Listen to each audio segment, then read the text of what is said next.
Mais j'achète une arcade à Vesna, qui est 1 m² quand même assez confortable. Donc je fais un investissement à ce moment-là de presque 2 millions. On a dépassé McDonald's en un an. On a récemment dépassé McDonald's sur le nombre de commandes sur Uber Eats à Genève. Il me dit, bon, ils acceptent le projet, mais c'est plus une histoire de sidecar. Je dirais, il me dit non, on te balance en avion par les airs, si t'es chaud. Et là, je fais quoi? Aujourd'hui, dans la savane, on a la chance de recevoir Benjamin Luzuy. Avec lui, on va parler d'entrepreneuriat dans la restauration, de comment lancer un business quand on est encore étudiant et d'avoir sa propre émission de télé. Ben, bienvenue. Ouais, merci. Merci d'être là. C'est cool de t'avoir. On va démarrer, je pense, avec un truc qui est important pour les gens qui nous regardent. C'est pourquoi tu es habillé comme ça. Est-ce que tu peux nous expliquer un peu écoute, cette je fais ça, tenue voilà. Je choisis un personnage à chaque fois que j'ai l'occasion et puis tu vois, non, alors c'est une expérience de dingue qui vient de m'arriver. D'ailleurs, je suis encore un peu en descente d'adrénaline et un peu shaké par tout ce qui s'est passé aujourd'hui. J'ai été challengé par une marque horlogère avec qui on travaille beaucoup, de trouver une manière de perturber un de leurs clients qui est venu chercher une commande très spéciale qu'il attendait depuis longtemps. Lui-même est un personnage assez dynamique et puis il cherchait des idées, il voulait potentiellement mandater un pilote de rallye. Et puis moi, il fallait que je cuisine ensuite. Et puis comme j'adore les voitures et que je conduis pas mal, enfin je fais pas mal de circuits, je leur ai dit, bah écoutez, si vous trouvez pas de pilote de rallye, moi je suis chaud.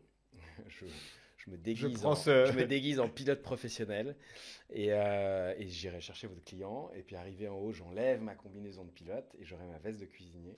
Et puis là, le mec sera complètement perdu. Et c'est ce qu'on a fait ce matin. J'ai réussi à convaincre un ami lié aussi à la marque de me prêter une voiture complètement dingue.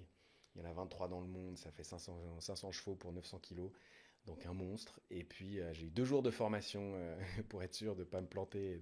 J'avais une mission, c'était de lui faire peur, de le faire rigoler, mais surtout aussi de l'amener en vie, quoi. Enfin, de le C'est bien livrer, marré, quoi. mais on n'est jamais arrivé. Et donc, pour être sûr d'arriver à assumer les trois, bah, lui faire peur, il fallait que je maîtrise bien la bagnole pour être capable de l'amener un peu dans ses retranchements.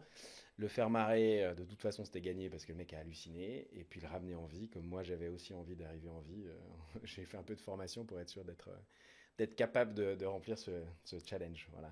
Et du coup, ça s'est bien passé, Ça tout. s'est Arrivé en vie, ok, là on voit que c'est bien, mais Ouais, derrière, ça a ça été s'est le. extrêmement bien passé. Ouais, C'était content. exceptionnel. À titre personnel, c'est une expérience de dingue. Et puis tu te dis un jour, enfin voilà, c'est pas qu'un jour je me suis dit je veux faire ça dans ma vie, mais d'arriver à ces opportunités d'expérience et cette richesse, c'est juste génial parce que c'est une conséquence de plein de choses, de rencontres et puis aussi à un moment d'oser proposer ce type d'idée. Et puis bah, je suis intimement convaincu que la vie, elle est faite pour vivre ce genre d'expérience. Mais t'aurais jamais même pas pensé faire cette expérience. Tu vois ce que je veux dire? En Non, fait, non, pour finir, alors, t'es là, mais en fait, ouais. combiner ces deux trucs, mais je l'aurais jamais fait. Non, non, voilà. C'est pas qu'il y a C'est 10 ans, pas. je me suis dit, je vais tout faire pendant les 10 prochaines années pour arriver à ce résultat-là. Mais c'est une conséquence de plein de choses, plein de moments, plein de compétences, plein de trucs que j'ai acquis. Et puis c'est vrai que je sais qu'aujourd'hui, la journée que je viens de passer, c'est une journée dont je me souviendrai toute ma vie et probablement qui comptera beaucoup à la fin un peu de ma vie en me disant putain, je me suis quand même bien marré, quoi. C'était quand même sympa. C'est clair. Incroyable. Et donc ça, c'est une journée hyper excitante que tu as vécue. Est-ce Ouais. qu'il y a d'autres événements que tu as fait dans le passé, un peu dans ce style-là, qui t'ont ultra stressé ou qui sont un peu moins bien passés? Est-ce que tu as une expérience peut-être dans le passé où tu peux dire, bah voilà, la journée d'aujourd'hui, elle était exceptionnelle, ça s'est super bien passé, je suis hyper content. Mhm. Il y en a une autre un peu plus stressante qui s'est un peu moins bien passée ou c'était un peu plus compliqué? Oui, toujours. C'est ça qui est assez particulier, et surtout avec mon activité principale de l'événementiel et du traiteur. C'est vrai on a une activité qui est très variée parce qu'on n'est jamais dans le même contexte et avec souvent beaucoup d'imprévus. Euh, Il y a eu des moments où j'ai eu peur parce que bah, quand j'ai eu mon émission, j'avais une émission de cuisine qui s'appelait Descente en cuisine et il fallait que je saute en parachute. Et puis un jour, le micro en fait du pilote marchait mal, donc il m'a dit vas-y saute. Puis en fait j'ai sauté au-dessus d'un cumulonimbus, donc un nuage qui fait 2000 mètres de hauteur. Et puis je suis rentré dans le nuage tout de suite et je voyais qu'en fait je descendais. Ouah. Et puis passé 1000 mètres, bah, je savais qu'il fallait que je Tu tire. peux pas ouvrir ton. Juste pas. C'est peut-être question bête, mais tu peux pas ouvrir ton parachute. Alors, il y a une sécurité qui fait péter le parachute, donc sortir le parachute tout seul en dessous de 500 mètres, Ok. entre 3 et 400 mètres pour être sûr que justement, si on tombe dans les pommes, on ne Ouais, que s'écrase ça pas. s'ouvre. Le vrai danger de ça, c'est que comme on sautait à deux, parce qu'il y a un caméraman, moi dans le nuage, je ne savais pas où il était. Et si j'ouvre mon parachute Pique le et mec qu'il est qui au-dessus, bah, on se prend dessus, puis on tombe et on est out. Donc, dans toutes ces expériences fun, géniales, je vais sauter au-dessus, c'était à Bulle, génial, mais ouais, les pétoches. Au moment où je tire mon parachute, je suis vraiment en mode Et pire que ça, c'est que je me retrouve avec un parachute ouvert dans le nuage, parce que je suis toujours dans le nuage. Puis je vois que je descends. Puis à un moment, je décide pour éviter de me retrouver à Pétaouchnok et puis machin, je me dis, ok, bah, je tourne en rond. Et puis au moment où je sors du nuage, je suis au-dessus de la ville, quoi, du village. Je suis à 2 doigts de me prendre un clocher. Et puis bah, je trouve le premier petit bout de terre pour me poser entre des limites des baraques. Très sketchy, quoi. Pardon. T'avais déjà de l'expérience quand même dans le saut en chute libre ou dans le Oui, parachute? oui, clairement. Ouais. Ce qu'il fallait pour, mais j'avais une centaine de sauts et j'ai sauté par-dessus plein de villes en Suisse, alors que des mecs qui ont 3500 sauts n'ont jamais fait ça de leur vie. Donc ça a toujours été une succession aussi de est-ce que tu te sens capable? Oui, techniquement, tu peux y aller, on se fait confiance, mais c'est pas en mode ok, là, on est sûr que tu as les compétences nécessaires. Et je me suis posé dans le lac, il fallait que je largue la voile à 5 mètres de l'eau pour être sûr que je m'empêtre pas dedans pour noyer. Des trucs où j'ai toujours poussé quand même assez loin Mais est-ce le que risque. du coup, des expériences comme ça font. Elle est bizarre ma question, je vais essayer de la formuler. Font qu'un un stress. Puis tu vois, là, il t'a demandé en fait, est-ce que tu as déjà eu un événement stressant et tu parles d'un truc qui est. Alors, ça faisait partie du boulot en soi, mais Ouais. c'était le saut en parachute. Mais c'était pas vraiment le truc stressant, par exemple, pendant un événement, je sais pas moi, de la cuisine même, tu vois. Ouais. Est-ce que le fait de gérer, tu vois, un événement en fait où ta vie elle est en jeu rend le challenge simple de ah je sais pas moi, il y a un problème de lumière pendant l'event, ça a pété machin, en fait beaucoup plus simple à gérer parce que c'est pas un vrai problème, tu vois, tu gères beaucoup mieux et t'es moins stressé dans les situations qui sont moins graves quoi. Je pense clairement, oui, oui, me mettant dans ces situations vraiment de challenge, je gère bien le stress et puis après j'ai une échelle d'appréciation du stress qui est différente. En revenant peut-être à des faits un peu plus techniques, il m'est arrivé, mais c'est une histoire qui vaut la peine d'être racontée parce qu'elle est assez drôle. Mais c'était un stress qui au départ était négatif et puis au final ça a rendu l'histoire complètement dingue. Je me retrouve aux 50 ans ou 60 ans de la mère d'un client ami. Et puis donc le gâteau d'anniversaire, parce qu'ils sont 100 personnes, gros événement quand même avec du budget. Le gâteau est trop grand pour rentrer dans le frigo et mon pâtissier habitant pas très loin, enfin ayant son laboratoire pas très loin à Copet, me dit tu sais quoi, je te laisse dans la chambre froide, tu auras la clé sous le paillasson et puis comme ça quand tu as envoyé le plat principal, tu viens le chercher quoi. Donc je suis à mi et puis lui il est à Copet, j'envoie le dernier plat principal, enfin le dernier plat de la série du plat principal et puis je fonce à Copet, je me gare devant la pâtisserie et puis bah, je lève Le le paillasson, paillasson et il n'y a pas de clé. et il n'y a pas de clé. Et là, le stress, là, il est pas drôle. Là, il est pas drôle parce que t'as beau avoir tout réussi, l'événement est Ah, génial, les t'as gens sont tout foiré contents. derrière. Tu ramènes pas un gâteau d'anniversaire aux 60 ans. Tu veux dire quoi au client? Ah bah, machin. Il n'y avait pas la clé. Non, il n'y avait pas la clé, donc tu peux pas. Pas dire ça. Donc là, le stress est vraiment pas bon. À ce moment-là, en plus, je l'appelle. Il est un anniversaire, un mariage dans le sud. Il est. Ah ouais, il est même il pas, est il est loin. rond, mais allô Kiki. Je dis, non, non, là, il n'y a pas de Kiki qui tienne. Là, et puis il me dit qu'est-ce qu'il y a? Je dis bah écoute, concentre-toi 2 secondes s'il te plaît et lâche tes shots. Il n'y a pas de clé. Mais si, Seb l'a mise, Seb l'a mise. Je dis bah écoute, non, il n'y a pas de clé. Genre là, mec, trouve-moi une solution, il n'y a pas de clé. Il rappelle, il me dit oui, effectivement, je viens d'avoir Seb. Bah effectivement, il a oublié. Alors il peut être là dans 20 minutes. Je dis non, je crois que t'as pas compris. Là, dans 20 minutes, les gens, c'est mort. Donc il me dit bah je Casse la porte. casse la porte. Donc je me retrouve, Ça c'est beau ça. Incroyable. je suis déjà short time. Hein. Franchement, le temps d'avoir géré ça, qui me rappelle que machin, je sais que les gens attendent. Je tiens un peu mes équipes au courant, mais là, je sens l'adrénaline monter. Je me dis putain, il faut que je le fasse quoi. Donc je vais derrière. Il y a une porte vitrée. Je trouve une palette de bois. Je la mets sur l'épaule, un peu comme un espèce de chevalier de l'époque. Je recule. Et là, je me dis allez. Et je me retrouve, et sachant que cet accès-là, il est quand même au milieu d'habitation. Donc là, jusqu'à maintenant, tout est très calme. Puis c'est le soir, c'est tard Il est quoi. 22h30 dans un copec qui dort. Quoi. Ah ouais, ok. Et là, j'y vais pleine balle, je fonce sur le truc et j'explose la porte. Je pose le truc en 2 secondes. Toutes les fenêtres qui s'allument. Hé, vous! Je prends le gâteau. La phrase. Il y a mon gâteau! Quel contexte tu peux sortir une phrase pareille? Il y a mon gâteau, ok! On l'appelle Evie. M'en fous! M'en fous, c'est mon gâteau. Comme dans les films, avec un peu la manche, je casse les restes de trucs pour arriver à rentrer dans la porte. Et puis, bah, je rentre dans le truc, je vais chercher mon gâteau. Je ressors par la porte. Normal, je la Avec ferme. le gâteau Ouais, avec le gâteau, que j'enfourgue dans le coffre de ma bagnole.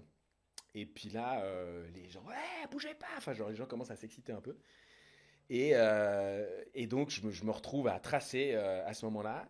Mon pote me rappelle, me dit, écoute, les flics te recherchent, mais je suis en train de gérer le cas. Donc là, je me dis, non, mais véridique. Et donc, je me retrouve à repartir sur l'autoroute parce qu'il faut que je reparte vers Gland depuis Coppet. Et au moment où je rentre dans l'autoroute, je vois les flics, la police, pardon, avec les gyrophares qui, en gros, sont en train d'arriver dans l'autre sens. Et là, je décide, Il faut que j'amène ce gâteau. ouais, franchement, la seule mission, je m'en fous. J'ai quoi. déjà Genre, pété le une mec, porte, Quitte à ce que je me fasse menotter, je fous Je reste plein de gâteau. gâteaux. Genre, ils vont avoir du gâteau, quoi. Donc, je me mets à 250, 240 sur l'autoroute, comme ça, comme un débile. Je vois les gyrophares derrière qui commencent à essayer de me rattraper. Et puis, je sors à glange, machin. Du moment que tu parques la voiture et tu peux venir virer quelqu'un de ton équipe, c'est bon. Attends, mais c'est exactement ça qui se passe. Je me retrouve à rentrer dans la propriété, ouvrir le truc, je donne le gâteau, là, la police arrive. Je suis à 2 doigts de me faire plaquer contre le truc. Et puis là, en fait, ils ont à ce moment-là l'appel. Et mon pote avait disclaimé le truc en disant c'est moi qui lui ai dit, c'était son gâteau, on a eu une merde, nanana. À ce moment-là, la police comprend. Et là, ils nous disent bon, on vient de nous expliquer, vous êtes un malade.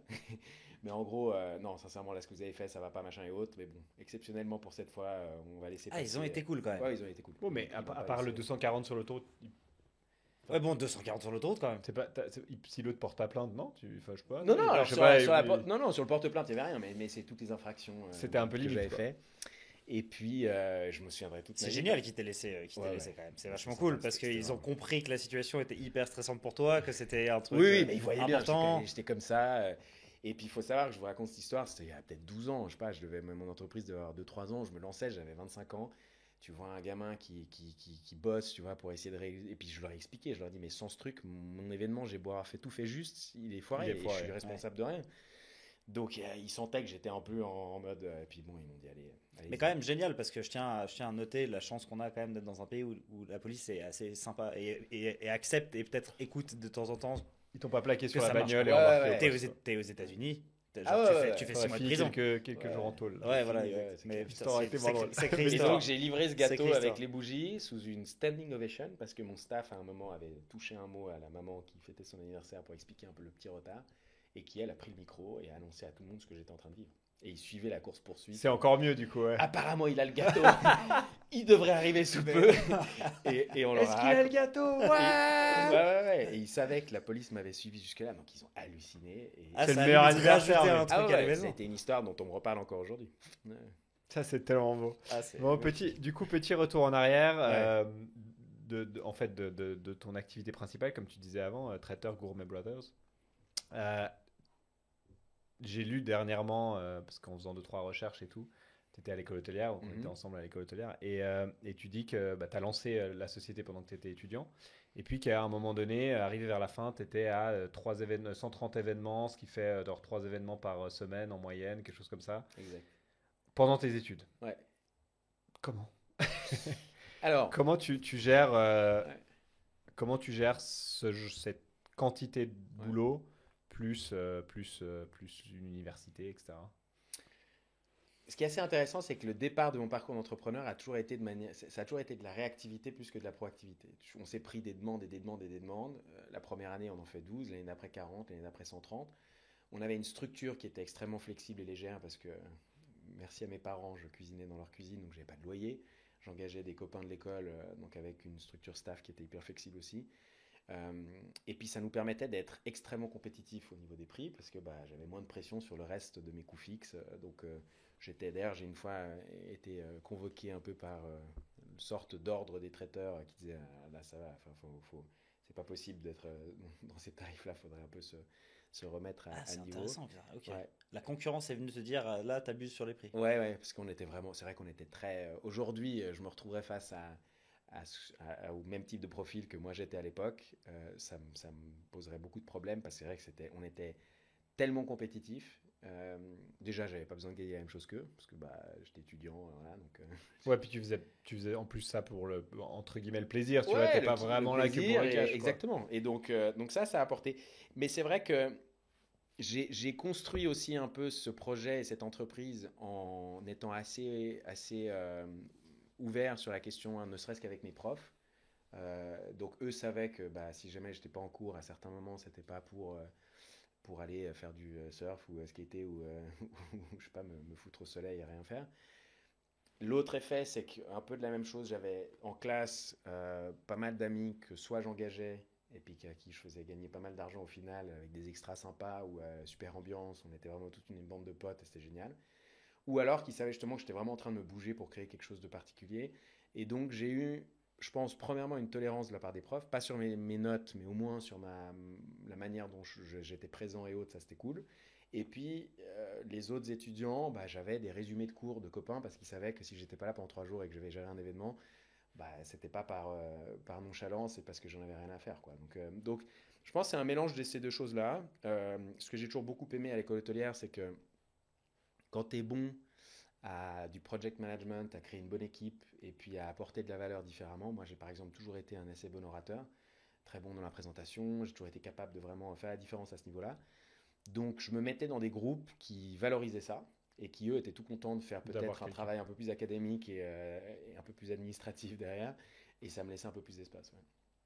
Mais ouais, je pense que c'est une école qui, en théorie, te prépare à ça, à cet entrepreneuriat, à trouver les bonnes personnes, à être capable d'avoir vraiment de mener ton projet. Et le fait de le faire en parallèle de ça, ça faisait beaucoup de sens pour, je dirais, le cadre dans lequel j'évoluais au sein de l'école. Mais 130 événements, c'est quand même énorme. Énorme. Donc, un événement tous les 3 jours Ouais. pendant tes études. Mhm. T'étais pas tout seul, j'imagine, ou est-ce que si, comment tu gérais un peu le day-to-day entre la répartition de ton temps entre les cours, les devoirs entre guillemets, les projets à rendre pour l'école. Ouais, exact. On sait tous que l'organisation d'un event, quel qu'il soit, c'est du taf. Ouais, tu vois. Alors j'ai d'abord monté ce projet aussi avec un copain de l'école. On s'est séparés à la fin du deuxième stage, donc plutôt au courant de la deuxième année, parce que lui était parti pendant 6 mois et moi j'avais un peu tenu la baraque ici. Puis quand il est revenu, je disais bon bah comment on se réorganise parce que c'est dans la cuisine de mes parents, les clients sont les amis de mes parents. Au bout d'un moment, comment est-ce que tu complètes ça ou en tout cas que tu contrebalances ça. Et puis lui était déjà en train de se lancer sur un autre projet. Il a fondé Umamido, c'était Guy Kirilen, qui est les fameuses ramen qu'on a maintenant aussi chez nous. Ouais. C'est assez cool d'ailleurs que ça soit devenu un tel succès parce qu'il n'y a pas de séparation manquée. C'est pas qu'à un moment où moi j'ai monté mon projet et puis que lui a été laissé sur le carreau.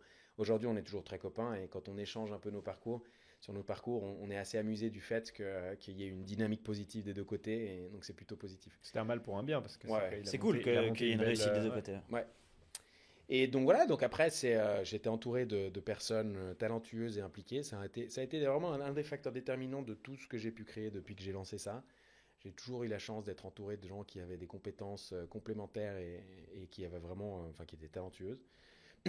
Et puis, mon rôle était de comprendre un peu comment optimiser le résultat final en comptant sur ces personnes-là. Et donc, j'avais voilà, des copains qui... Alors, l'effet comptabilité... quand on voit ce qu'on a aujourd'hui comme structure, ça n'a rien à voir. Au début, moi, je faisais quasi ça sur des post-it et j'avais par habitude la conviction que de toute façon, je dépensais moins que ce que j'allais facturer. Donc, mais j'avais pas un besoin d'optimiser mon EBITDA sur des ratios que je checkais tous les 3 mois. C'est ce que je dis, c'est vraiment un projet qui petit à petit est devenu vraiment important parce que la dernière année, ça représentait un chiffre d'affaires quand même très conséquent. Et je me suis d'ailleurs jamais senti aussi riche que cette dernière année, parce que comme j'avais pas de charge et que je gagnais extrêmement bien ma vie, heureusement j'ai gardé ce pécule pour ensuite m'installer. Mais voilà, et c'est d'ailleurs ce qui s'est passé, c'est qu'à la fin de mes études, la fin de troisième année, je me dis ok, maintenant t'as bricolé et on peut plus faire du bricolage parce que c'est devenu trop gros. Il faut apporter de la structure. Et c'est là où j'ai décidé de mandater, de proposer un SBP, ce fameux Student Business Project, donc un groupe d'étudiants qui travaillent sur une mission. Et j'ai demandé à l'école si je pouvais mandater un certain groupe pour travailler sur la professionnalisation de mon entreprise ou de mon projet et comment la faire passer d'un projet étudiant qui est devenu trop gros à un projet professionnel établi avec toute la structure nécessaire pour avancer, quoi. Et ça, c'est un programme qui est au sein de l'EHL qui existe déjà. Exactement. Ouais, c'est vachement bien. Student Business Project. Okay, et aujourd'hui, de très grands groupes, de grandes entreprises viennent voir l'école hôtelière pour avoir ce type d'appui de la part des étudiants. Tu as des consultants Ouais. de l'école. Ouais, je connaissais pas, c'est génial. C'est un peu junior entreprise, mais ça fait partie du cursus de l'école. C'est ta dernière année, c'est ça. Enfin, c'était ça, maintenant, je sais plus comment C'est toujours c'est. ça. Là, Ta on vient dernière par année, en exemple- fait, tu fais que ça. Tu fais que de bosser sur un projet d'une boîte qui vient te voir pour que tu solutionnes un de leurs problèmes. Avec l'appui des profs. Donc il y a aussi un suivi continu, c'est pas que tu espères qu'au bout de 3 mois le résultat sera bien, tu as vraiment des points intermédiaires pour voir si ça va dans le bon sens, s'ils sont en train de répondre aux bonnes questions. Mais pour moi ça a été un game changer parce que j'ai pu premièrement sélectionner un super groupe parce que eux-mêmes connaissaient mon projet et puis ils trouvaient vraiment le projet et l'entreprise et le potentiel vraiment chouette. Donc j'ai pu aller chercher des profils qui connaissaient déjà le projet, on a pu préparer ça en amont. C'est pas qu'un moment, parce qu'il y a ce côté aussi où quand on présente le projet, on ne sait jamais quel type de groupe on va avoir. Et puis selon l'attractivité du projet, bah, les groupes qui sont les mieux notés ont accès au projet qu'ils veulent en primaire. Et puis après, si ton projet est pas très sexy et considéré comme moins attractif, Tu te tapes les tu boulets. peux potentiellement te retrouver dans les groupes un peu moins performants qui ont eu des moyennes un peu moins fortes. Et puis Ok. là, c'est un peu plus la roulette, quoi. Ouais. Donc voilà, donc ça a été vraiment le step nécessaire et hyper intéressant. C'était de comprendre comment on passait de ce projet d'étudiant qui a explosé à un projet professionnel structuré.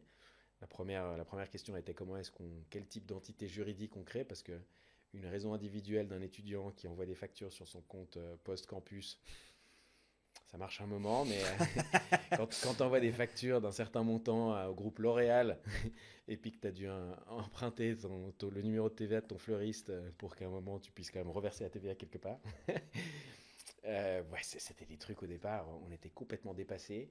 Et puis il y avait beaucoup de créativité sur comment faire face à un manque de structure, parce qu'effectivement, bah, c'est ça en fait la réalité, c'est qu'en parallèle des études, j'arrivais à gérer la demande, mais je n'arrivais pas à structurer le projet pour vraiment être adapté à la taille Pour être propre, de la ouais. demande. Et, Ok, et donc tu finis l'école, tu restructures ça, tu te lances.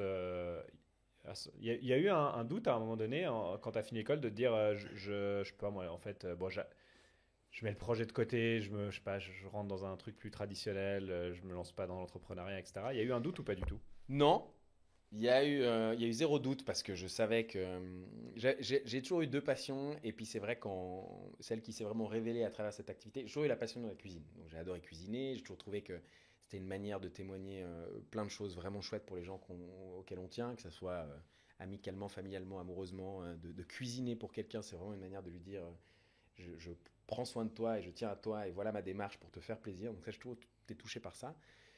Mais la passion d'entrepreneuriat, clairement, quand j'ai vu ce truc-là arriver, le montage, les trucs, les opportunités de clients, le développement, les gens qui voulaient me suivre, comment séduire des gens pour les accompagner sur le projet, j'ai trouvé ça absolument génial. Et donc là, je réalise à ce moment-là qu'en fait, j'ai une vraie passion pour l'entrepreneuriat.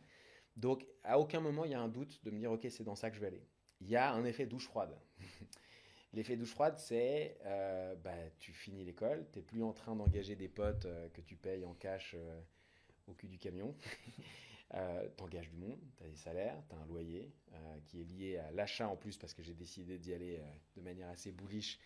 J'ai acheté une arcade avec le cautionnement de mes parents qui se sont portés garants de mon achat auprès de la banque pour que je sois capable de faire ça. Mais j'achète une arcade à Vesna qui a 1 m² quand même assez confortable. Donc je fais un investissement à ce moment-là de presque 2 millions. Et puis bah, quand tu fais 2 millions d'investissements, bah, les amortissements qui sont forcés, ça fait que tu as un loyer qui est extrêmement élevé et qui est des milliers de fois plus élevé que le loyer que j'avais chez mes parents, parce que j'avais pas de loyer. Donc je passe d'une structure qui a zéro coût fixe, zéro pression, je travaille, je gagne de l'argent, je travaille pas, j'ai pas de charge, à t'as une arcade, il faut maintenant payer les emprunts, il y a des salaires, il faut faire venir les gens, il faut comprendre si, comme je voulais vraiment privilégier la partie traiteur, on avait fait une petite boutique devant, avec un espace où au final on servait que le déjeuner et pas forcément cuisine full.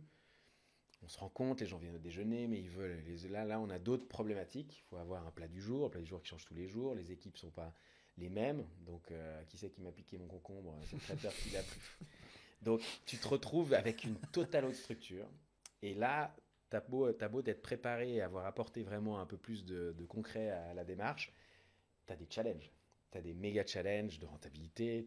Et je passe d'une année où j'ai l'impression d'être millionnaire parce que je gagne très très bien ma vie à je suis pas sûr de pouvoir me verser un salaire en première année parce que la structure de coût du projet est trop importante dans la phase de lancement. Et donc, c'est un effet douche froide, mais l'avantage, et c'est ce que je dis toujours, la grande chance que j'ai eue, c'est que j'ai fait ces erreurs-là quand j'avais 25-26 ans. Pas d'enfant à charge, je suis pas marié, j'ai un appart, je suis encore en quasi-coloc, ou je suis encore en coloc à ce moment-là. Et j'ai un peu de réserve, donc je suis pas en stress. Je me retrouverais dans une position pareille aujourd'hui avec 2 enfants, une famille à charge et autres. Je serais dans une situation beaucoup plus stressante parce que les conséquences d'un raté seraient beaucoup plus lourdes que quand j'avais 26 ans, où potentiellement ça fait que je peux pas me payer les vacances que je voulais en juillet, quoi. Non, c'est un moment stressant, mais c'est pas la même, c'est pas la même pression, quoi. Ouais. C'est stressant, mais c'est pas la même pression. Et donc, jusqu'à aujourd'hui, maintenant, ce qu'on sait, c'est que pour ceux qui nous écoutent, qui ne connaissent pas forcément, tu as travaillé sur énormément de projets différents. Ouais. Il y avait une liste qu'on avait faite. Mais une liste, elle était tellement longue que. Et du coup, j'ai pas voulu la copier-coller, donc il y c'est marqué avait liste de resto. Mais on a oublié la liste de resto. Non, mais il y avait. Je vais essayer de la faire simple. Mais il y a des. Essaie de te Il y a rappeler des hôtels. Il y a des hôtels dans les Pouilles. Ouais. Il y a un resto de burgers à Genève. Il y a des restos à Genève de différentes tailles. bars. Il y a des bars. Voilà, il y a plein de choses différentes. Tu peux peut-être citer quelques noms. Est-ce qu'on a des noms? Il y a, Bien sûr. Il y a Café de la Plage, Café de la Bottle Brothers, Plage, Pretty Patty. Pretty Patty, ouais, exact. en plus il y du a traiteur. Hein, donc Blé le traiteur Noir. est toujours là. Ouais, Blé Noir, les 2 crêperies À qu'on a maintenant au Carouge, Bistrot ouais. de la Comédie à Carouge, qui est un projet qui nous tenait vraiment à cœur. Il y a un restaurant de formation pour des jeunes en difficulté scolaire et sociale qu'on a monté avec une fondation, une grosse fondation française internationale qui est à la base française et qui s'est installée, qui s'appelle la Fondation Apprentis d'Auteuil International, qui sont venus me voir. Et puis donc moi aujourd'hui je suis au conseil de fondation. Alors c'est un projet dont je ne suis pas propriétaire parce que c'est un but non lucratif et on fait de la formation, mais je suis toujours impliqué et je fais partie du conseil, donc j'entretiens vraiment le bon fonctionnement de ce lieu et puis qui nous tient vraiment à cœur aussi parce qu'on forme entre 15 et 20 jeunes maintenant à des certificats AFP ou CFC et qui sont des jeunes qu'on sort de contextes souvent très compliqués, que ce soit dans des foyers ou vraiment en décrochage scolaire, pour les réintégrer dans un milieu professionnel et de leur donner des opportunités pour la suite. Donc il y a ça. Voilà, les Bottle Brothers. Là, on est en train de. Pretty Patty, on en a 2, maintenant on a ouvert le deuxième, tellement le premier a explosé. Et voulant battre le fer pendant qu'il était encore chaud, on a réouvert un deuxième là en janvier. Et puis c'est probablement un des projets qui m'a le plus, enfin, des entreprises qui m'a le plus halluciné. Parce que j'y suis vraiment allé au départ. Le projet est très cool, mais je me dis, ok, bon, burger, est-ce que vraiment Genève attend maintenant son smash burger de dingue? C'est pas quelque chose qui est révolutionnaire. Et puis j'ai jamais vu des métriques pareilles en termes de projet. C'est hallucinant. La quantité, le volume, la traction. On est devenu le plus gros compte de burgers Instagram en Suisse sans avoir payé de followers. On a dépassé McDonald's en 1 an. On a récemment dépassé McDonald's sur le nombre de commandes sur Uber Eats à Genève. Ah ouais, ok, d'accord. C'est monstrueux. Ah, c'est à ce point-là. C'est ok. monstrueux, c'est monstrueux. C'est monstrueux. Je ne vais pas parler des chiffres dans l'absolu, mais Non, on parle de journées à plus de 600 burgers dans des endroits, dans un endroit qui fait 40 mètres carrés. Mais c'est dingue parce que effectivement quand Pretty Patty pardon, est sorti, c'est pas comme si ça manquait de resto de burger à Genève, quoi. Non, alors Mais la niche smash burger du coup a vraiment explosé, c'est incroyable. Mais pour moi, c'est le même exemple que Luigi. À l'époque où Luigi sort, c'est pas comme si Genève manquait de pizzeria. Non, c'est pizzerias partout. C'est le concept. Il qui se a fait place à un impact, moment. ouais. La communication est juste, le pricing, tout le monde. Et à un moment, ils deviennent cette espèce de réflexe. Aujourd'hui, si tu es sur un groupe WhatsApp avec des copains et que tu proposes une pizza, chacun va parler de sa pizza de quartier ou autre, mais de toute façon, tu sais que Luigi va arriver dans la conversation parce que c'est devenu un no-brainer. C'est devenu le biggest player et les gens ont maintenant ce réflexe de penser à ça. Livraison, la même chose. Je pense que sincèrement, Pretty Patty a eu le même effet. Il y a eu 2 choses qui étaient intéressantes. Pour moi, dans 3 ingrédients clés, une communication. Les 2 fondateurs, Lucas et Adrian, sont des génies de la communication. Adrian, tout particulièrement, pousse vraiment sur ce côté-là. Il est très très fort là-dessus. Un menu extrêmement simple, 3 éléments. Pas des créations, des trucs. Alors de temps en temps des créations, mais t'as pas 12 burgers avec... Je te donne toujours le même exemple qui me fait marrer, mais on n'a pas un burger de sanglier avec un ketchup de châtaigne. On n'est pas dans le burger créatif. On est vraiment régressif, retour à la base. Et un price point ultra accessible et qui va un peu à l'encontre de tout ce qui a pu être fait dans cette industrie ces dernières années, où il y avait un peu ce burger premium. Moi maintenant qui ai 2 enfants, quand tu te fais un panier sur Uber Eats, même chez Five Guys pour les citer, tu te fais ouvrir. Si tu mets un tout petit peu d'éléments qui te fait kiffer avec ton bacon, ton machin, ton truc, c'est extrêmement cher. Et la première chose que j'ai dit aux fondateurs quand ils sont venus me voir, parce que mon approche au départ était presque plus une sorte de consulting, je les aidais avant d'investir avec eux. Et je leur ai dit, les gars, si vous arrivez à faire en sorte que quelqu'un qui rentre avec un billet jaune de 10 balles, il puisse savoir quelque chose, alors là, vous avez gagné. Surtout au vu de l'emplacement, c'est aussi proche Ouais, de l'Uni, etc. exactement. Donc il y a aussi Mais il cette, faut que le premier burger soit à 10 balles. Et on a réussi à le faire. C'est intéressant parce qu'aujourd'hui, ça fait qu'on a des coûts de matières premières qui sont plus élevés que nos compétiteurs. Là où certains arrivent à rester dans les 22-25% de coûts de matières premières, nous, on est plutôt proche des 28-30. Mais sur un volume qui est monstrueusissime, qui est hallucinant. C'est fou. Ouais. c'est vachement Comment, surtout, on a listé, enfin, tu as listé plusieurs projets. Mhm. Alors, chacun est différent, hein, j'imagine, mais comment ça se passe généralement sur ces projets-là? Est-ce que dans tous les projets, tu as des participations? Est-ce qu'il y en a où tu es simplement consultant? Et comment tu choisis ensuite, tu vois, ton niveau d'implication dans chaque projet? Parce que, comme tu disais, il y a des gens qui viennent te voir. Tu as donné l'exemple de Pretty Patty, ils viennent te voir, etc. Comment toi, tu choisis ton niveau d'implication? Jusqu'à quel niveau d'implication tu veux aller généralement? Jusqu'où tu vas? Investissement, prise de participation, etc. Comment ça structure? Comment ça dans ton esprit à toi? Alors, j'ai presque toujours des participations. Parce Ok. qu'aujourd'hui, j'ai une structure d'investissement qui est suffisamment lourde pour que si je commençais à faire que du consulting, ou alors consulting un petit peu, mais c'est pas tellement mon approche, si je dédie du temps et des capacités ou voilà, à un projet, j'aime savoir que je crée aussi de la valeur pour moi-même. Donc, de manière générale, j'essaie d'être toujours actionnaire à des levels différents. Et pour moi, l'arbitrage, il est, première chose, quel est le potentiel du projet? Est-ce que c'est un projet qui a un scalability qui est énorme, ce qui est typiquement le cas de Pretty Patty? Je ne suis pas un des actionnaires majoritaires, mais je sais qu'en poussant maintenant ce projet-là, mes parts aujourd'hui de ce projet pourront un jour valoir beaucoup d'argent si on fait les bons choix maintenant. Et puis, j'essaie de comprendre quels sont les projets sur lesquels mes équipes sont complètement autonomes ou si jamais j'apporte mes compétences, ça fera vraiment une différence. Et il y a un peu un arbitrage là-dessus. C'est typiquement gourmet aujourd'hui, j'ai des équipes qui sont extrêmement autonomes. Moi, je fais la différence presque sur des animations comme celle de ce matin, mais non, je vais à la rencontre des clients, je donne les directives, mais aujourd'hui, je suis vraiment plus un strategic member, je suis plus vraiment opérationnel, très peu. Pour moi, l'opérationnel que j'ai, c'est piloter ma direction avec mes 2 associés, donc ma sœur et Paul, et essayer vraiment de donner les directives pour être sûr de faire les bons choix. M'assurer que mes capitaines de segments de service soient motivés, confiants, à fond, ils savent où ils vont, ils ont leurs équipes et tout le reste. Donc c'est plus du pilotage de projet comme ça. Après, c'est vrai que il y a certains projets sur lesquels j'ai moins à amener parce que c'est extrêmement autonome, d'autres sur lesquels c'est beaucoup plus fragile et où là je sais que si je veux vraiment faire la différence, alors il faut dédier beaucoup plus de temps, quoi.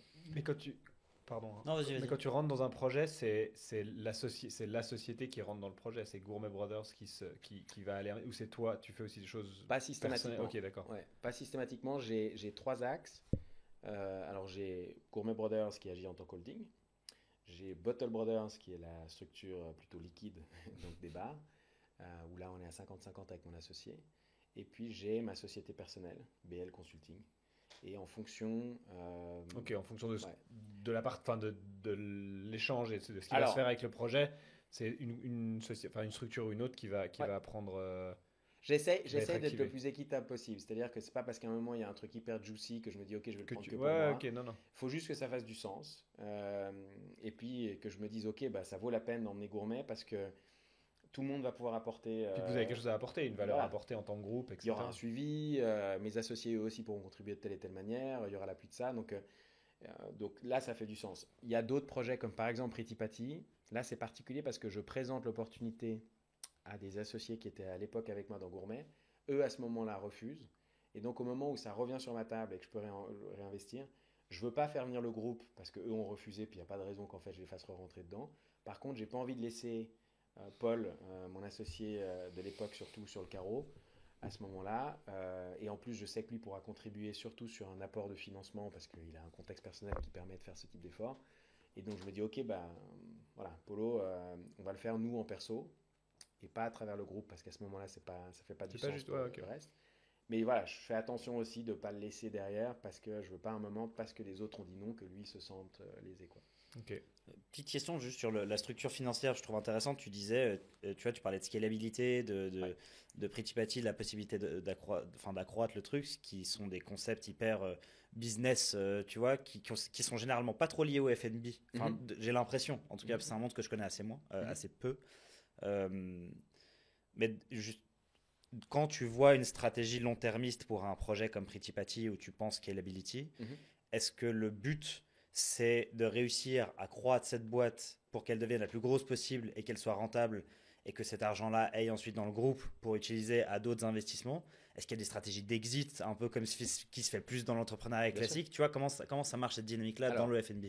c'est une très bonne question. Moi, ma vision, c'est jusqu'à quel niveau de taille on doit être capable de nous grandir avant de potentiellement ouvrir le capital avec là les questions des stratégies d'exit, soit sur des fonds ou des partenaires externes.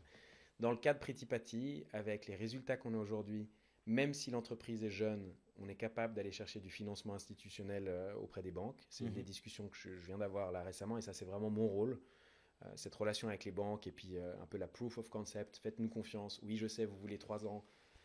Je joue un peu sur ces tableaux-là pour leur dire, écoutez, là on a un projet, même moi, après 15 ans d'expérience et peut-être 20 projets montés, j'ai jamais vu un projet qui a un tel potentiel et des chiffres aussi impressionnants dès le départ.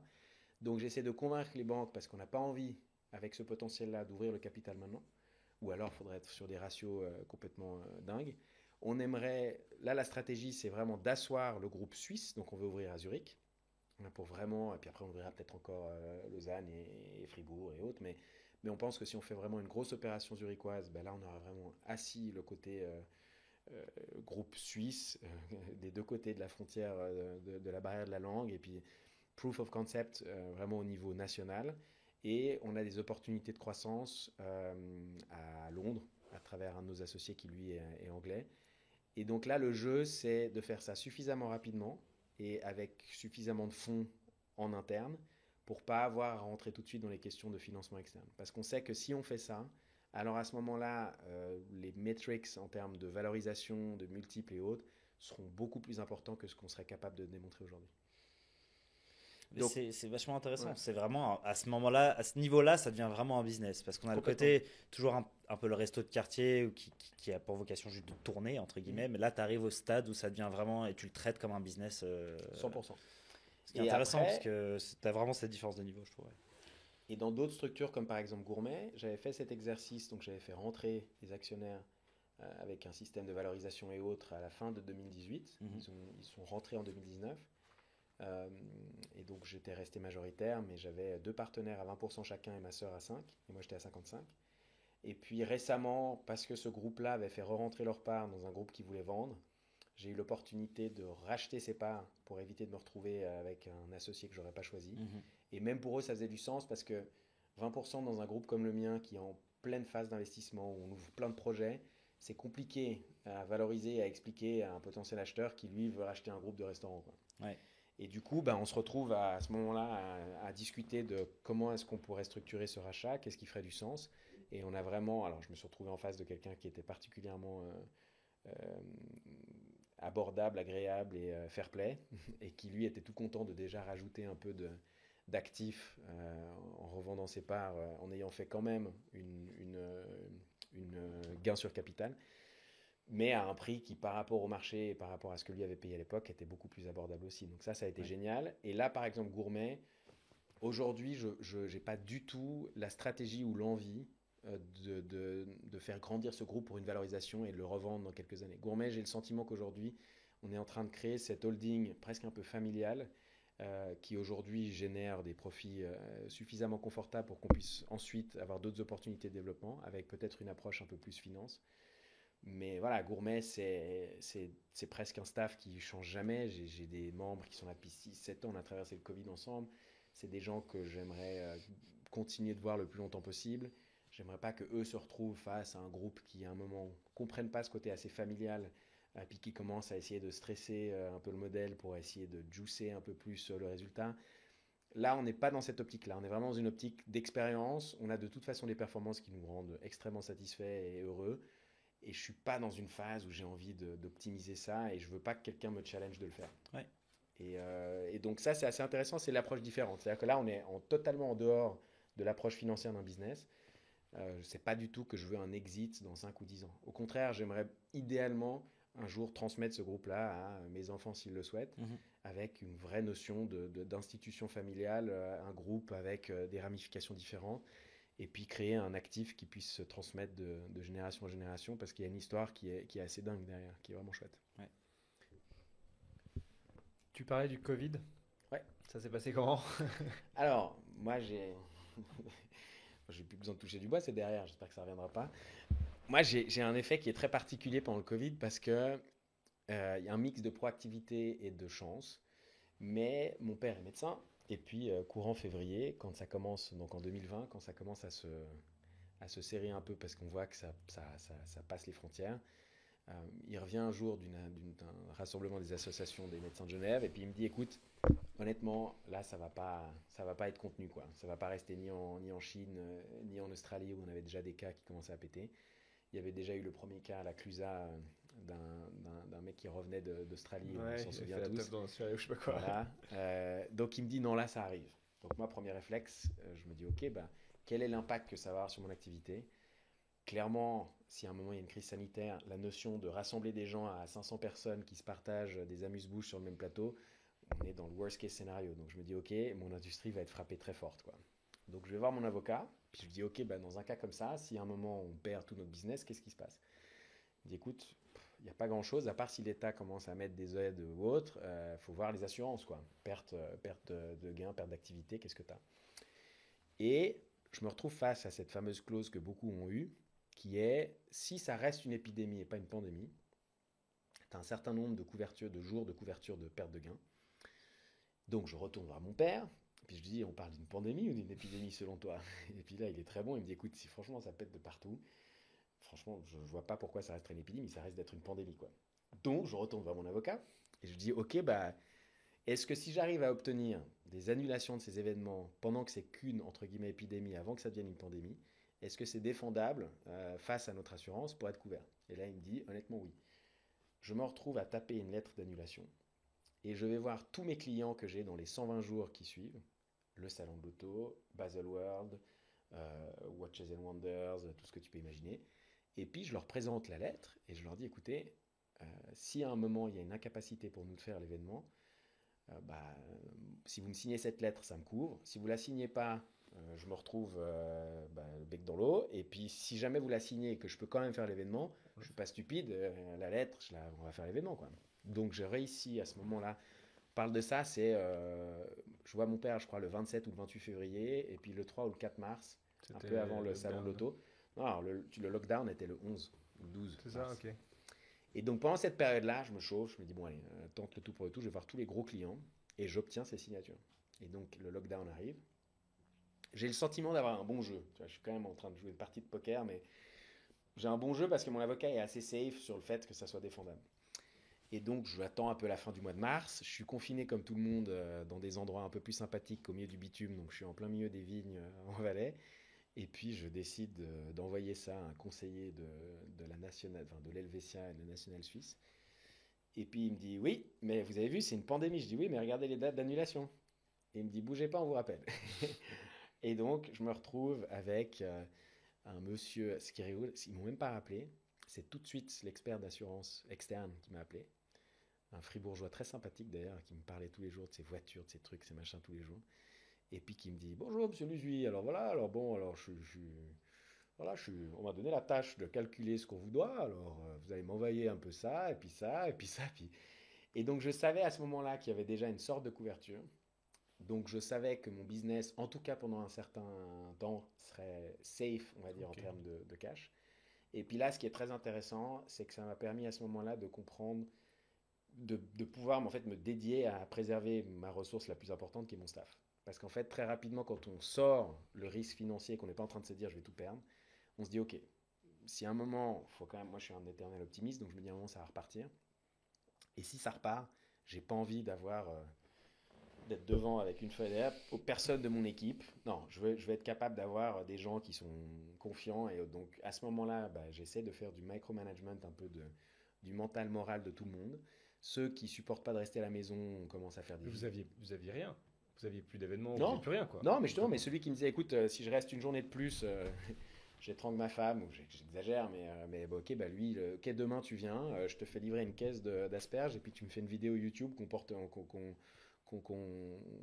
quoi. Fallait les essayer de trouver stimuler, des trucs, quoi. Ouais, où tu fais un cours de cuisine, où on envoie des paniers, on a fait des paniers clients, les gens se Ouais, essayer de commandaient trouver ça, des trucs à faire. et en ouais. visio, on leur donnait des cours de cuisine. À ce moment-là, sorti vraiment de cette pression, en tout cas, on sait qu'on a une grande bulle d'air Ok. financière qui nous met beaucoup moins de pression que d'autres. Ça me permet aussi de mettre en place un système de soutien au niveau des RHT un tout petit peu plus favorable pour éviter que tout le monde soit pris à la gorge avec les pourcentages. Donc à ce moment-là, on joue aussi là-dessus. Et donc assez rapidement, on était assez confiant sur le fait qu'on pourrait recommencer dans les bonnes conditions, quoi.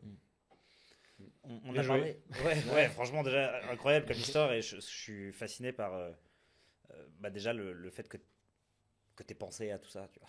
Je pense que la plupart, 95% des restaurateurs, ils ont juste pas anticipé le truc. Ça Mm. leur est complètement tombé dessus. Bon, tu as eu de la chance avec ton père, mais ne serait-ce que de prendre ce recul-là, de t'occuper de ton staff, de réfléchir un peu à la stratégie, de comment gérer ça pendant le truc, c'est fascinant et je pense que c'est Et quelque puis chose avoir l'info, c'est un truc. Après, c'est qu'est-ce que t'en fais? Parce qu'il y a plein de trucs où moi, je réalise que dans le passé, j'avais l'info, mais j'en ai rien fait, tu vois. Et t'es là, Ouais, putain, mais exact. j'avais Et l'info, de- j'aurais pu de faire un truc. réussir Ouais, à ouais, Et anticiper. de voir entre l'info et activer ça, faire quelque chose de cette info, il y a un monde quand même. Ouais, ouais, c'est extrêmement dur et tu as réussi à manager ça de manière formidable. Je trouve ça incroyable. Mais du coup, on a parlé aussi pas mal de choses qui se sont bien passées. Ouais, Moi, j'aimerais que tu me parles de quelque chose qui s'est mal passé. ouais, ouais, avec plaisir. Est-ce J'en que ai tu plein. peux parler d'un projet Bien sûr. qui a complètement foiré où Complètement. tu étais sûr que ça allait super bien marcher, tu étais confiant et Alors, là, en fait, J'en ai raté un total. et qui est très connu de tout le monde. Ça a été un échec et d'ailleurs qui a été au début douloureux parce que c'était un échec d'un projet d'amitié qui est le restaurant Opus B qu'on avait à Florissant. C'est un projet, c'était un restaurant assez improbable avec une structure en bateau qui avait été fait par un propriétaire architecte qui s'était fait un vrai kiff de réaliser le projet de ses rêves là-dessus. Moi qui ai grandi dans ce quartier, je passais souvent devant, je me suis dit, mais qui c'est qui se fait un truc pareil? Et puis un jour, je me retrouve face à cette personne avec l'opportunité de potentiellement louer ce lieu. À ce moment-là, depuis peu de temps, je vis une histoire d'amour amical avec Une bromance. une bromance avec mon pote Ben Habitant. Et on vit ensemble. Mais à tel point qu'on a des interventions de nos familles, de nos copines. On se découvre avec ce Benab chez un copain, chez une copine, Gaëlle, et puis je me retrouve, j'adore ce mec, génial. Qu'est-ce que tu fais mardi prochain? Viens, on va dîner ensemble. Et là, on se retrouve au Razoy, qui avait une étoile Michelin indienne, restaurant indien. Et coup de foudre amical, mais genre intersidéral. Il me fait marrer, il me raconte des histoires. Moi, je lui partage mon truc, je lui fais découvrir la gastronomie. Il vient d'une famille d'entrepreneurs de l'espace. L'entrepreneuriat chez eux est une culture, c'est même pas, c'est la religion familiale. Ils ont quand même un conseil d'administration familiale tous les 6 mois sur comment est-ce que tu as apporté ce que tu as apporté à la famille. Le papa est un monstre de l'entrepreneuriat français. Il a monté entre autres Photoservice, Orange Télécommunications, Acuitis, enfin c'est vraiment du high level. Et moi, je partage ma passion de la gastronomie, je fais découvrir à Ben plein de choses. Lui me partage sa culture d'entrepreneuriat et du coup, c'est le best match et on vit ensemble, quoi. Et puis, il adore ce que je fais, il trouve ça génial. Sauf qu'à ce moment-là, j'ai un restaurant qui à Vézina est plein à craquer, mais je peux pas pousser les murs. J'ai pas le droit d'avoir de terrasse parce que ça fait peur aux gens qui vivent au-dessus. Mm. Donc, on voit ce grand restaurant de Florissant, puis on se dit, waouh, je vais quitter mon Vézina un peu excentré et je vais aller dans le Grand Genève. Puis je vais enfin ouvrir le restaurant tel que. Et puis là, à ce moment-là, Ben me dit, ok, je le fais avec toi. Il en parle à sa famille. Il y a une espèce de mouvement un peu de groupe comme ça. Et puis, l'énergie à ce moment-là est géniale parce que on se fait challenger, on fait des boards avec son papa, on fait des trucs, c'est absolument génial. Sauf que on se retrouve face à ce propriétaire qui, lui, à cette époque-là, était encore complètement plongé dans son projet. Donc, il voulait vraiment savoir, comprendre. Alors, on a vécu des moments incroyables. On est parti avec lui à Côme pour faire des meubles sur mesure. Mais pendant toute cette phase-là, on n'a toujours pas de bail. Et on n'a pas de bail, ça fait 1 an qu'on est en train de parler du projet. Nous, émotionnellement, on se voit déjà dans le truc, on en a parlé au staff, on a trouvé un sommelier qui est prêt à quitter son job pour nous rejoindre. Donc on est complètement investi dans le truc. J'explique, en plus pour moi c'est une opportunité assez chouette parce qu'à Vesna, j'ai 2 adolescents qui se partagent une chambre avec un lit à étage. Les deux sont en pleine croissance et il faut qu'à un moment je sépare les entités. Et donc je peux laisser Vesna au traiteur et je prends l'équipe du restaurant à qui je donne enfin un écrin à la hauteur de leur talent, quoi. Et puis donc tout se met en place et un jour on reçoit le projet de bail qui a été fait par le fils de l'architecte qui est un avocat qui à ce moment-là à mon avis veut briller face à papa et qui limite nous apporte avec un diable des caisses de documents. On a un bail de 30 pages ultra complexe et avec un montant de loyer qu'on n'aurait jamais dû accepter. On se retrouve caution solidaire sur 10 ans à un loyer de 260 000 francs suisses par année. Et en jouant avec les chiffres, on termine dans le 10% de probabilité. Mais comme on est confiant, on se dit. Ah, mais t'es tellement investi émotionnellement Mais aussi. tu peux pas reculer, quoi. Tu peux pas me dire non, parce que je peux pas dire à Ben de venir à Vesna, je peux pas dire à l'équipe du restaurant pour finir, on va pas changer, je peux pas dire.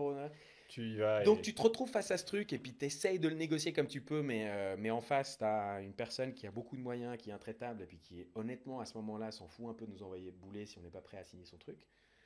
Donc on y va. Et puis, advienne que pourra, on voit que le potential success et puis on y va, quoi. Et là, donc déjà, alors la scène exceptionnelle du premier soir de l'ouverture, on avait un cahier de réservation, carnet, et un système de réservation internet. Et puis, donc, on prépare notre journée. Il y a plein de gens qui attendent l'ouverture. Arrivent les premiers clients. Moi, j'avais le carnet. Ben, je vois pas les Dubuis, là, les 6 personnes.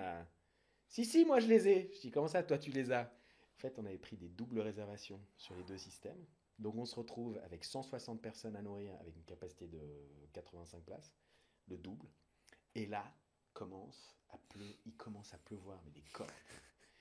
Et donc, on se retrouve avec des masses de gens qui arrivent.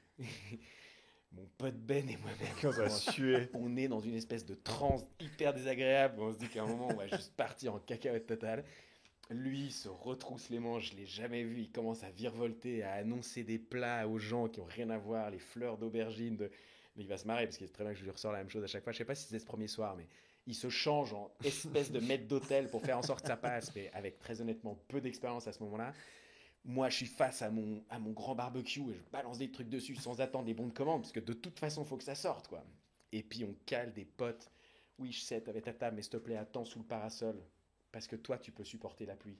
Mais toi, lui, tu peux attendre, je te pas. connais, mais lui, je le connais pas. Ouais. Donc, on se retrouve, les équipes, mais j'ai l'impression d'avoir fait Sparte, quoi. Les équipes sont rincées, on n'en peut plus. On a fait un chiffre exceptionnel. Alors là, si on continue à ce rythme-là, on tient largement la baraque et on paye le loyer. Sauf que c'était pas tenable. Et puis, ça, c'est le début. Et puis après, on se retrouve qu'en fait, on réalise que Champel n'est pas un quartier du Grand Genève. Tu dis pas aux gens, viens, on va manger à Florissant, quoi. C'est les gens de Florissant qui vont manger à Florissant. Et les gens de Conges qui descendent. Mais tu dis pas, c'est pas Plein Palais, c'est pas les eaux vives, c'est pas les paquis, c'est pas. Donc on se retrouve à devoir traiter avec cette clientèle beaucoup plus locale, qui au final nous challenge sur une vision beaucoup plus simple que ce qu'on avait envie de faire. Ils veulent des salades de chèvre chaud, alors qu'il y en a au moule à gâteau à côté, mais c'est pas grave, il faut des salades de chèvre chaud. Et donc, on se retrouve à comprendre que si on veut tenir un minimum notre business, on doit quand même les écouter. Sauf que d'aller expliquer au chef qui était ancien second d'un 2 étoiles Michelin à Bordeaux, qui doit commencer à nous sortir des nouilles et des salades, compliqué. Donc, et là, tu te retrouves et c'est compliqué parce que le loyer est important, on essaie de garder les équipes, mais c'est compliqué. On a une carte des vins de dingue, mais les gens veulent boire du vin au verre, le sommelier est démotivé, pour finir, il part, et puis.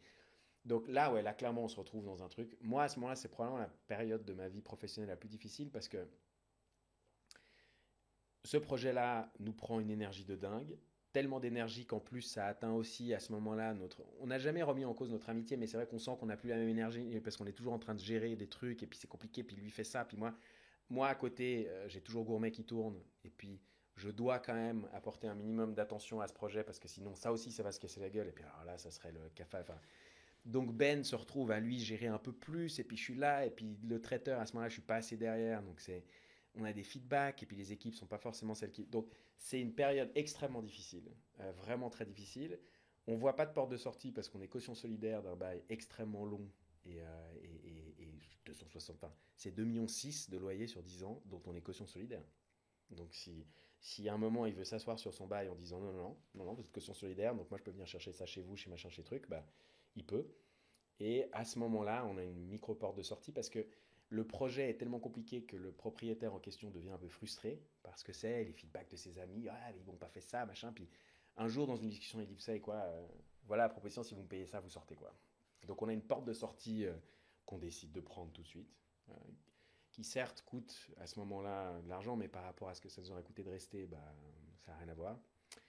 Et puis, il y a une espèce, il y a un mélange de sentiments entre la déception, la perte de ce rêve commun qu'on avait avec ce pote, et puis en même temps, juste d'être assuré de ne plus être attaché à ce bail, à ce lieu.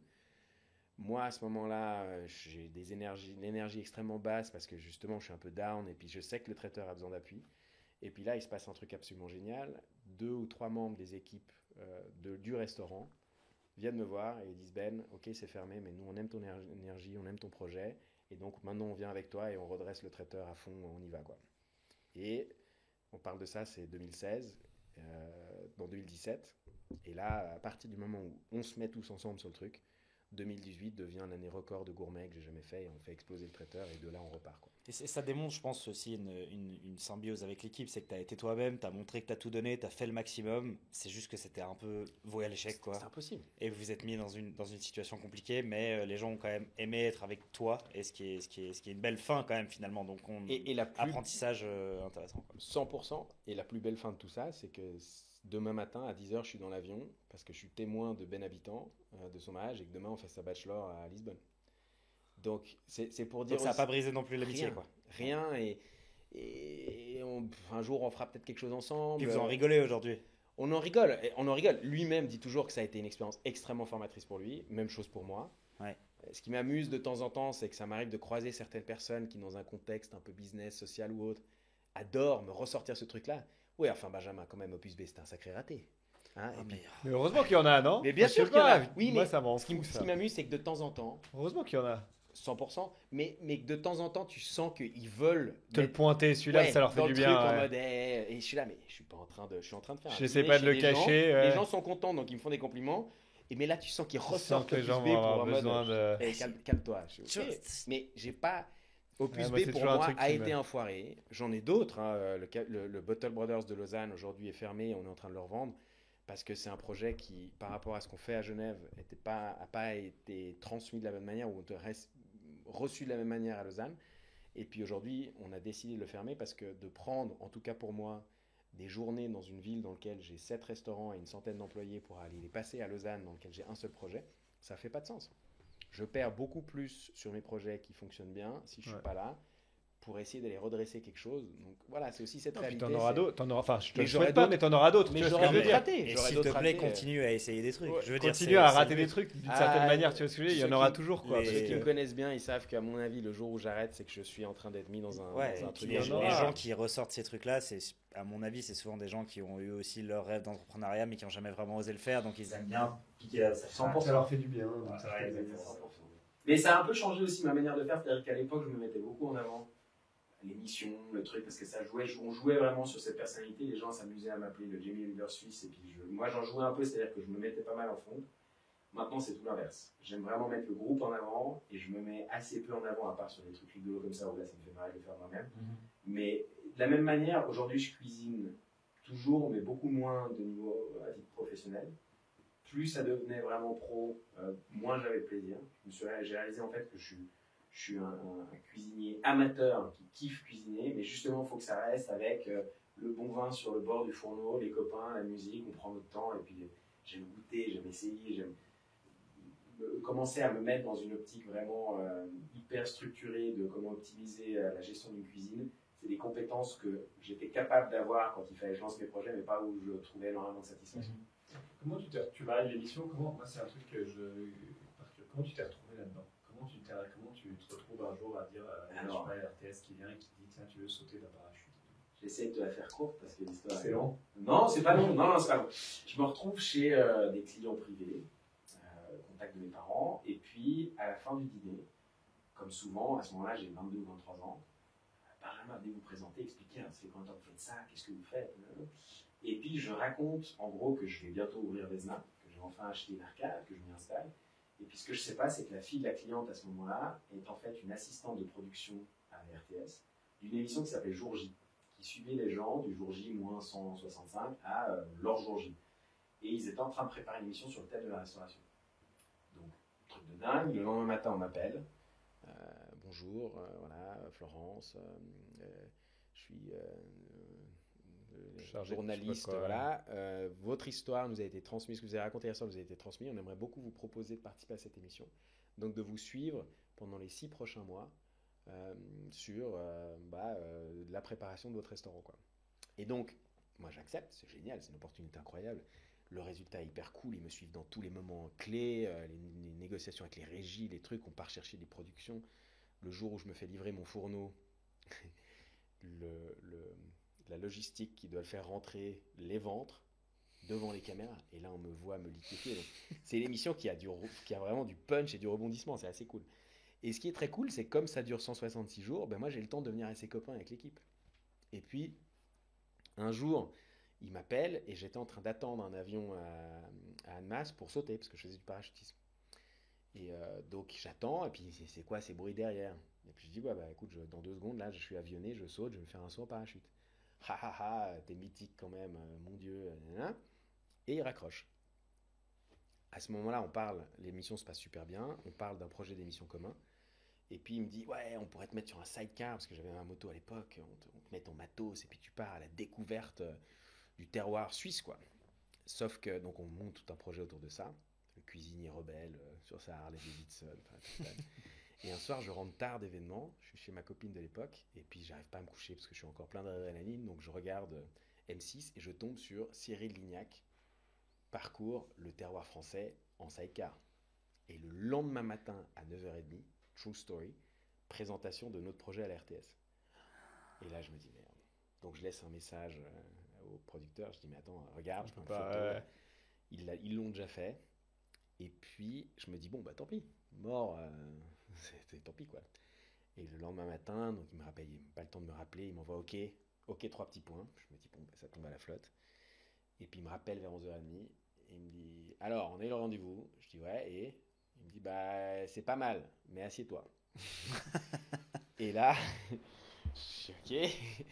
Il me dit, bon, ils acceptent le projet, mais c'est plus une histoire de sidecar. Je dirais. Il me dit non, on te balance en avion par les airs, si t'es chaud. Et là, je fais quoi?